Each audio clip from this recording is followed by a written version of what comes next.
Hi friends, thanks for stopping by.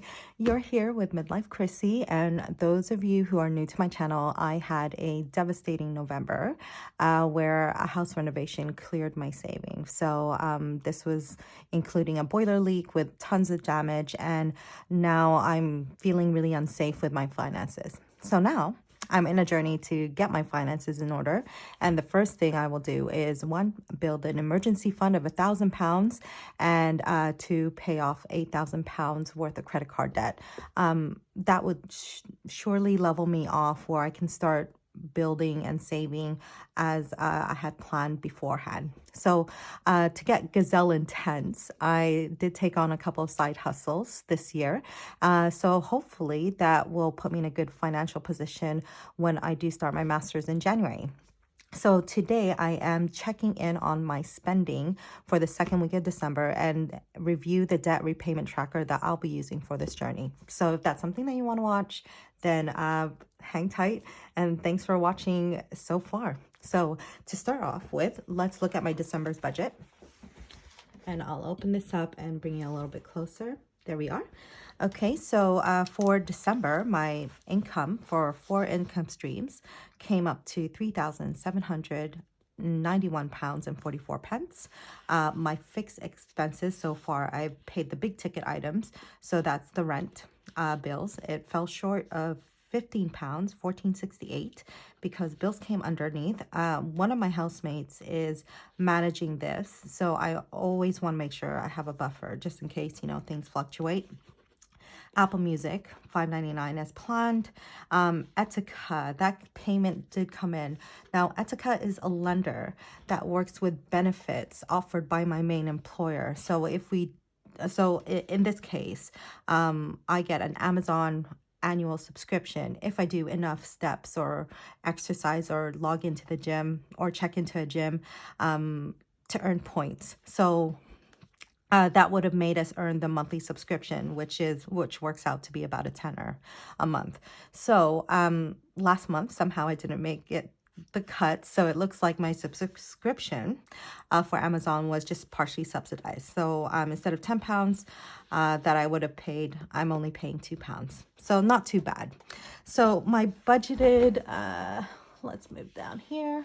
So my budgeted variable expenses, I didn't really do much. So for girls' night out, I reserved £50. We haven't done that yet. And it was planned for the 18th of December. The only thing is it follows a rail strike. So that I really don't think it's going to happen, but that's okay because I still have 50 quid in the bank. Gas, nothing yet. So far, it's 75% of the tank, so I didn't go anywhere. I don't need to fill that up. Tithe, I've already put in £40 so far because it's 2 Sundays in December. But I'll fill this number in the end of the month. So the first week of December, let me go back here. This is what I use. I need to cover this up because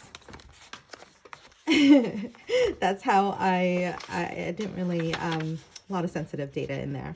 Okay, so this would, you'll see here, that's where the 1st of December starts. And this is where I track my savings underneath this week to view calendar. So you'll see here on Thursday, I spent $21.65, then $6.07 on Friday, Saturday £3, and Sunday nothing. But I did offer £20 to tithe, which I've already budgeted for. So let's see how I did for that first part of December. 607 and 3. So I only spent £30 and 72 pence for the first week of December. Therefore, this is what I'm going to do. So that leaves me, so I budgeted £80. So that leaves me with $49.28 left over, which is fantastic. And then for the second week, ta-da! You'll see my schedule here. So for the second week, I've you know, I've been doing the same, no spend days, tons of it. And I've only spent this much on my spend log. This is where it is. So on Monday, I spent $29.60. I bought concert tickets to the Royal Albert Hall. They're having a gospel community choir, and one of my friends is, you know, performing there. So I was able to get really good tickets for that kind of price. That's a bargain. So yeah, didn't really question that. So, but I also spent $8.20 on groceries and 99 pence for my ink subscription for my printer. It's not a lot to worry about, guys. I'm not gonna put that in my monthly budget because I don't know if it actually will go through. So $29.60 for Monday. Didn't spend anything on Tuesday. On Wednesday, I went into the office. So obviously you have to pay for trains, and here I am. I'm very I'm not prepared. So I've spent £3.60 on coffee, 90 pence for a croissant. I went to the pen store and I spent $13.45 at Muji. That's annoying how much those pens are. But I also went to McDonald's, spent £13. Yeah, that's a big McDonald's meals, guys. So I don't know why I treated myself so much, but everything looks so good. And I spent £8.90 on the rail service. So all in all, that was $39.85. Pretty much a big hefty day. But I didn't spend anything on Tuesday, so that's what I've carried over as well. So I'm gonna add $39.65 for my weekly spend. On Thursday, I only spent $21.75. I give myself 20 pounds a day, so obviously I'm doing too much here. So I did spend $21.75 on groceries. So I'll put that down here. But what was really good is that it got me prepared for the rest of the week. So I did not spend anything for Friday, Saturday, and Sunday. And seeing that I've worked this much, there wasn't any room or any time to spend money. So and in England, all the shops close at 4 o'clock. So by the time I wake up, and the shop hours open at 11 o'clock in my area, yeah, I only had an hour to shop. So, you know, that worked in my benefit for a no spend day. So, I got sidetracked here. So $29.60 for Monday, then $39.85 for Wednesday, $21.75 for Thursday. I spent $91.20 on, and I budgeted £140. So I've underspent $48.80. So let's go back to my December thing. So I had spent $91.20, and $48.80 is what is left. Fantastic. I'm doing really well with underspending. Okay, so that is it for my variables. Obviously week 3, week 4, week 5. Sorry.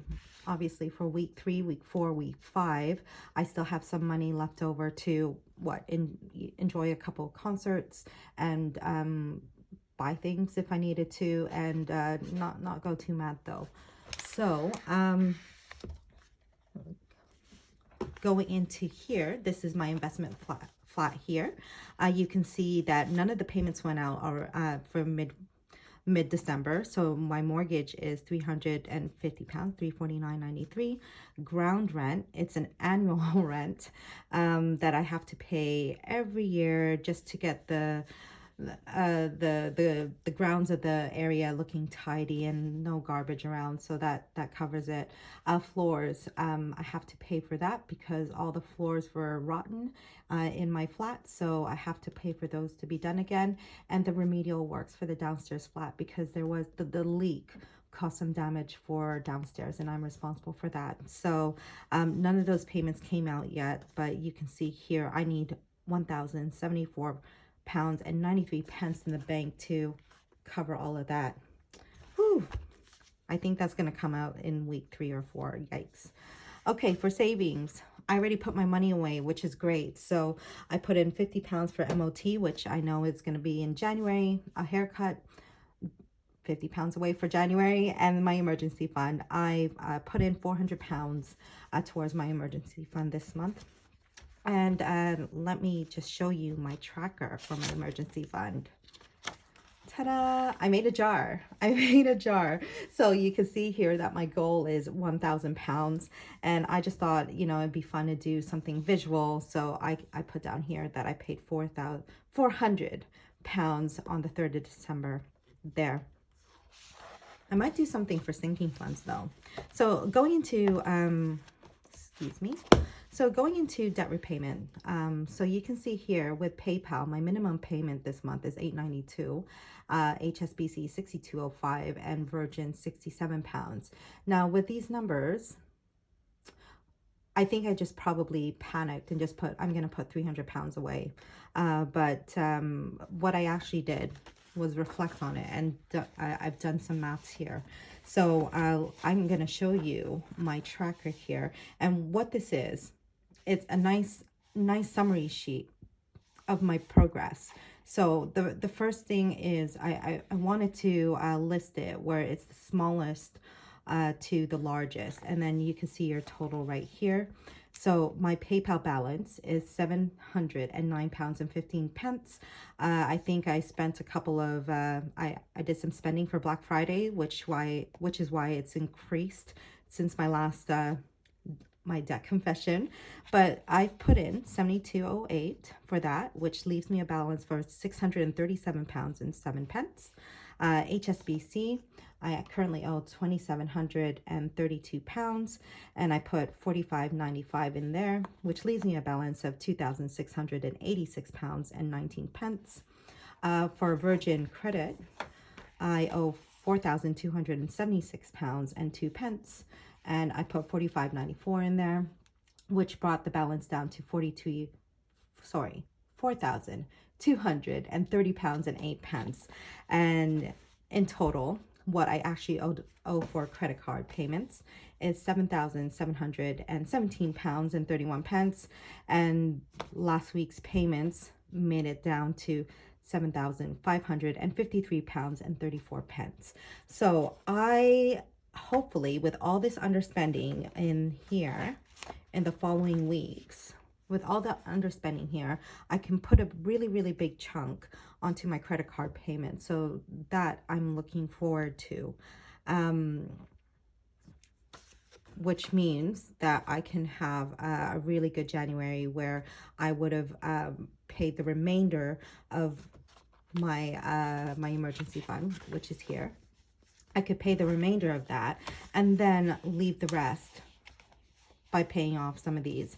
I'm hoping by February I would have paid off PayPal, and by May I would have paid off HSBC, because my payments coming from February, it should be about £1,200 for debt repayment. So you can see here by March or February, that'll cut off a big chunk of my HSBC one. So that's exciting. That is it for today. That is it. I'm going to close that down because I'm doing this on my lunch break, but I thought I wanted to check in anyway. I've been seeing everybody's savings challenges and everyone's cash stuffing, and it's making me excited. So the more I watch everybody manage their money like this, the more I feel inclined to watch my money more often than I did before. So thank you very much for joining me, and I will see you on the next video. Bye.